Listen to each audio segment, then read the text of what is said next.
ga studio da sum tabak makata ba suge lag pa ne ado ngasai ayuk tagi ingonda call haitare mayam lag pa ay friends ki side tagi reason sam nong ba haitare nga sige reason se hamung da taraga lok khuraga leiba ekse so ma chen ge na manipur wa law hai ga si se ado aina life thazare city ai kyan ta lasery ai thabak suzari thabak taw ga da ba yang wali zikta restaurant sala ga ai mana ba phama ga cha coffee tha ga halak ta ngai ri ai lasery sahi kuntra he na le sara ga lai ra ba sida sahi ni phu yor nai sida sahi kuntra ma nga yor ba sida ai na ti ta chen ga da ba suna sa de ai na haizari sa duna mayam phone nam tau pira anu mingo na so phone ko to ra ga hambi ura no ba nungai te ba aduna aina dum hayeng yum pan ga da mo tam da dum official dum ora kani yam patient kitang lay bi ngai bi kem khan bi nothing che tam na ka hai tam na se nam ji ye tam na gi shoot am ta ho ji tam na gi shoot se February and ta gi ho ra ni madam gi PG gi da tra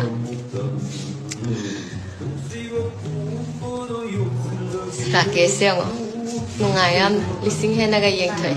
Hi Joy, aduni da wari se. Kasunate. I'm here working. Ma na namin ano. Ay di mala wari sa sila. Abi na ne ay koi ne hai chelo ba do. Adu da ne la wari sa si. Adu na ha imau na gi moi na hai sa na mi kun sa si.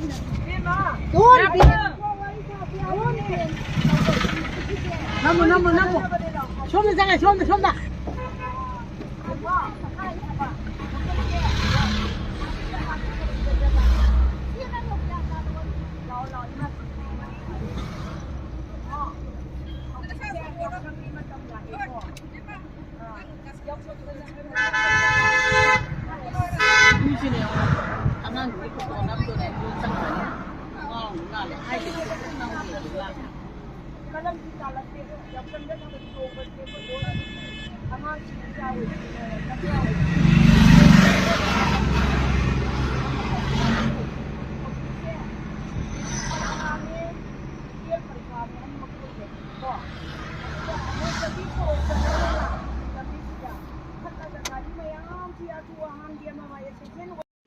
Howji nuna si pa mi si kayo no. Si tayo mo ato pala na mo sengko kinakali brava. Asang ka sa real film.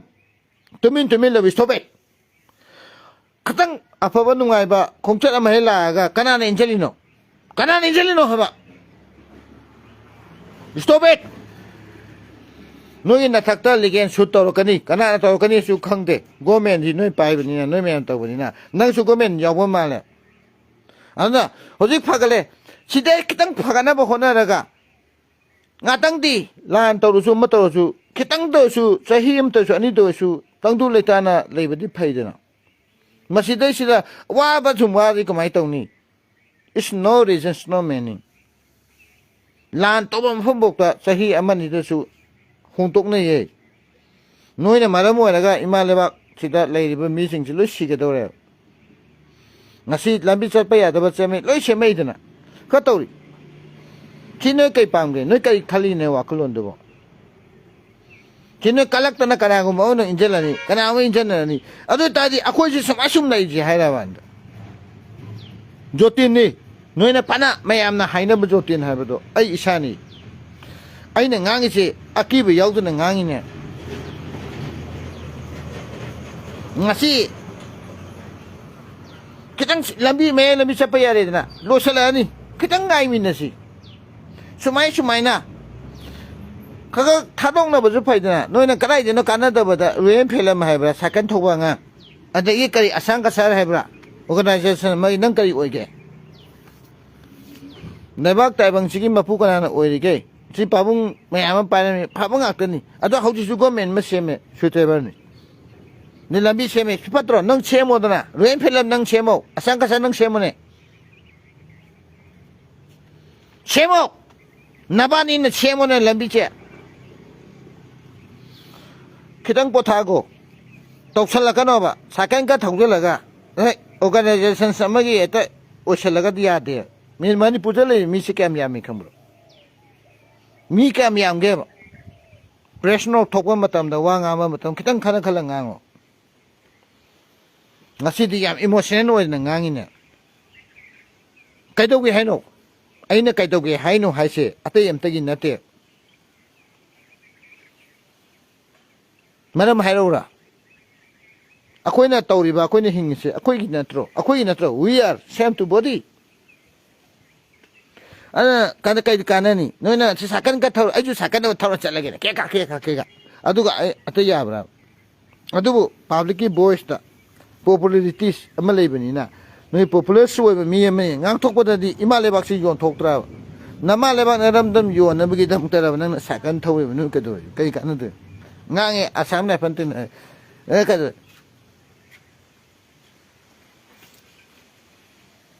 ai yo tin sile re tu ai yum sile tu sabalu de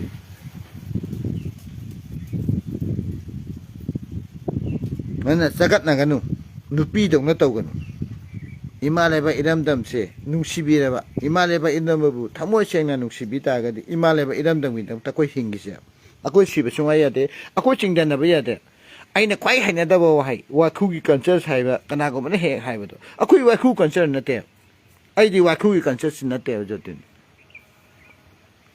jotin di wa khu gi culture khan the ba ta bi de ko ana ren phenam seng tok kanu nang kari oige sakan ka thoro ta ya bro nang na ngasi bok ta nang na malem sigi nang na kari relief kem nang kai pasa nang kai ampai bi nang kai thabak to nang ikum kai la ke nang na kamai relief kem da pasa kamai pi no hai pse loi khang na ba nang kai oige ne nang gi social soming kam kai no nang kai oige ba adai asang ka sa nang kai oige nang kai de no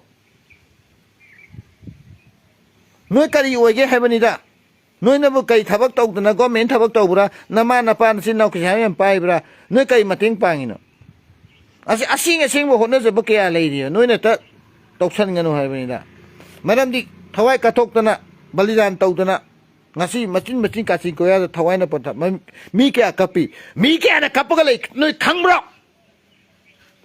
mi ki thamoi ji kem no wa tin noi khang bra nang to ka thal ro noi go ma ka sulai ta na pe nga nga ta ya ga da nang to thadal ro mama kya mase kya matu kya masa kya mamite me pita ra hingi me mani pus ngasi ne sai kya ge mawang de ne khang ro nang to thadal ro nang to thadal ra ba nang to thadal ra ha ba stop it